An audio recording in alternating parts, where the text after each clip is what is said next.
मैं स्मिता शंकर आप सभी का स्वागत करती हूँ मेरी YouTube channel Smita Hindi classes में। आज हम पढ़ने वाले हैं राम वृक्ष बेनीपुरी जी का संस्मरण सुभान खान। राम वृक्ष बेनीपुरी जी का एक संक्षिप्त परिचय जानते हैं। बेनीपुरी जी भारत के महान विचारक, स्वतंत्रता सेनानी, साहित्यकार, पत्रकार और संपादक थे। उन्होंने अपना संपूर्ण जीवन देश सेवा के लिए समर्पित कर दिया था। वहीं आधुनिक हिंदी साहित्य में वह शुक्लोत्तर युग के प्रसिद्ध साहित्यकार थे। उनकी रचनाओं में स्वाधीनता की चेतना, मनुष्य की चिंता और इतिहास की युगानुरूप व्याख्या देखने को मिलती है। अपनी विशिष्ट शैली होने के कारण उन्हें कलम का जादूगर भी कहा गया। क्या आप जानते हैं कि राम वृक्ष बेनीपुरी जी साहित्य सृजन के साथ ही वर्ष 1920 में राष्ट्रीय स्वाधीनता आंदोलन के सक्रिय रूप में जुड़े हुए थे और उन्हें कई बार इसके लिए जेल भी जाना पड़ा था। उन्होंने राष्ट्रपिता महात्मा गांधी के नेतृत्व में चलाए गए भारत छोड़ो आंदोलन में भी भाग लिया था। राम वृक्ष बेनीपुरी जी का जन्म बिहार के मुजफ्फरपुर के बेनीपुरी गांव में 23 दिसंबर 1902 को हुआ था और इनके पिता श्री फुलवंत सिंह एक साधारण किसान थे। बचपन में ही इनके माता पिता का देहांत हो गया था। इनकी मौसी ने इनका लालन पालन किया था। इनकी प्रारंभिक शिक्षा बेनीपुरी में ही हुई। बाद में इनकी शिक्षा इनके ननिहाल में भी हुई। मैट्रिक परीक्षा उत्तीर्ण करने के पूर्व ही 1920 में इन्होंने पढ़ाई छोड़ दी थी और महात्मा गांधी के नेतृत्व में प्रारंभ हुए असहयोग आंदोलन में कूद पड़े। बाद में हिंदी साहित्य में विशारद की परीक्षा उत्तीर्ण की। आइए इस पाठ का सारांश देखते हैं। प्रस्तुत पाठ में राम वृक्ष बेनीपुरी ने सुभान खान नामक एक ऐसे मुसलमान व्यक्ति का रेखा चित्र खींचा है जो वास्तव में खुदा का नेक बंदा है और जिसके लिए हिंदू मुसलमान एकता अपनी जिंदगी में सबसे ज़्यादा कीमती है। उनमें अपने धर्म के प्रति जितनी श्रद्धा है उतना दूसरे धर्म के प्रति भी आदर भी है।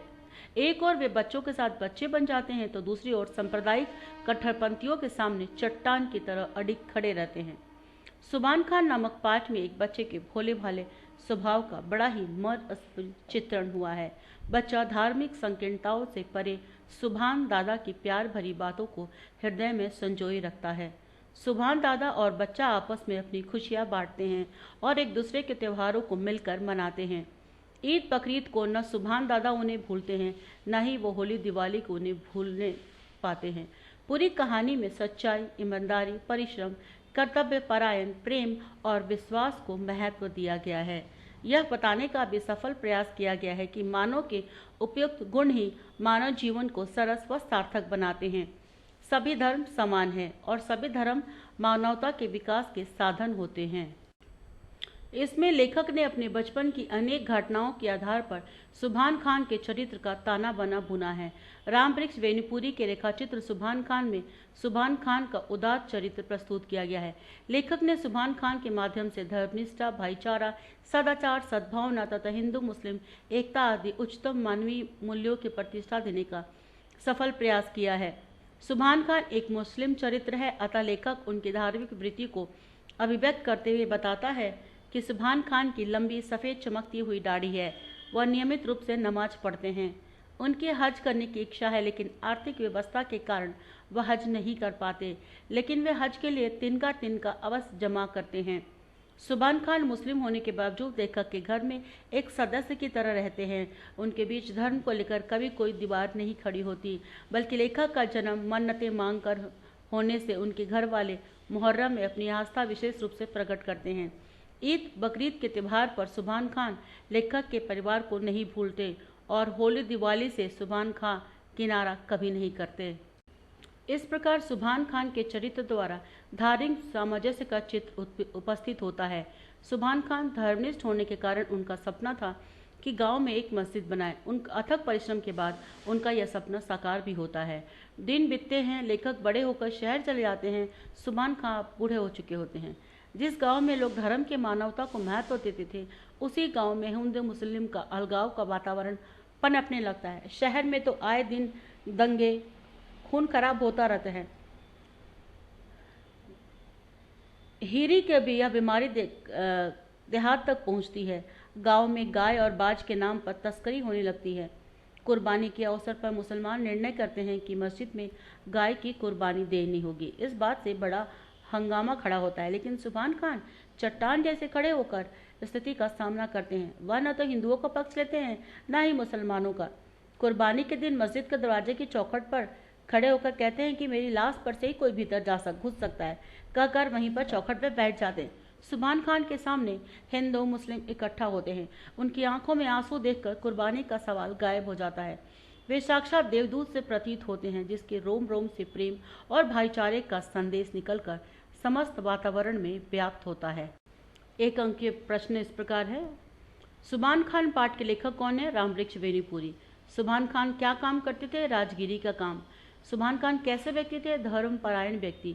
सुभान खान किस तरह धन कमाने में विश्वास रखते थे? परिश्रम कर। सुभान खान का घर किसका अखाड़ा था? बच्चों का। सौगात के रूप में सुभान दादा क्या लाए थे? खजूरे और चुहारे। सुभान खान नामक पाठ किसका वर्णन है? एक बच्चे के भोले भाले स्वभाव का। सुभान खान कैसे चरित्र है? मुस्लिम जो नियमित रूप से नमाज पढ़ते हैं। सुभान दादा ने कहाँ कुर्बानी नहीं होने दी? उनके मस्जिद में। सुभान खान का क्या अरमान था? एक मस्जिद बनाने का। संदर्भ स्पष्टीकरण करें। मेरा सिर सिजदे में झुका है करबला के शहीद के सामने। मैं सप्रेम नमस्कार करता हूँ अपने प्यारे सुभान दादा को। संदर्भ में पाठ्यपुस्तक का नाम, पाठ का नाम और लेखक का नाम लिखना है। प्रसंग, लेखक सुभान खान दादा के लिए आदर से कहते हैं। व्याख्या, लेखक इस वाक्य से अपने प्यारे सुभान दादा को श्रद्धा और समर्पण की गहराई को दर्शाते हैं। सजदे में सिर झुकाना एक आध्यात्मिक क्रिया है जो सम्मान पूर्वक और प्रेम का प्रतीक है। इसमें करबला के शहीदों का संदर्भ जोड़कर लेखक यह दर्शाने की कोशिश करते हैं कि वो सुभान दादा को उसी प्रकार का सम्मान या उसी लेवल का सम्मान और श्रद्धा देते हैं जैसे उन शहीदों को मिलता है जिन्होंने अपने सिद्धांतों के लिए खुद का बलिदान किया। सप्रेम नमस्कार से लेखक का सुभान दादा के प्रति गहरा प्रेम और आदर प्रकट होता है, जो केवल पारिवारिक संबंध तथा सीमित नहीं बल्कि गहरी मान्यताओं की और धार्मिक भावना का भी प्रतीक है। इस वाक्य के माध्यम से लेखक धार्मिक संकीर्णताओं को पार करके मानवता की महानता को उजागर करता है, यह दर्शाते हुए कि सुभान दादा की शिक्षाएं उनके द्वारा प्रदर्शित मानव का आदर्श कितना महत्वपूर्ण है। व्याख्या नंबर 2। मुझे धोखा मत दीजिए दादा, मैं सब देखता हूँ। आप रोज आधी आंखों से उन्हें देखते हैं, उनसे बुदबुदा कर बातें करते हैं। हाँ हाँ, मुझे चकमा दे रहे हैं आप। तो पाठ्यपुस्तक का नाम, पाठ का नाम, लेखक का नाम लिखना है। प्रसंग, लेखक सुभान खान दादा से कहते हैं। व्याख्या, लेखक अपने सुभान दादा के प्रति अपनी जिज्ञासा और असमंज को व्यक्त करते हैं। यह वाक्य सुभान दादा की मासूमियत और उनकी धार्मिकता के बीच की दरार को उजागर करती है, जहां बच्चा अपने दादा के व्यवहार को समझने की कोशिश कर रहा है। धोखा मत दीजिए में लेखक की चिंता और विश्वास का संकेत है कि वह अपने दादा के विचारों और भावनाओं को गहराई से देख रहा है।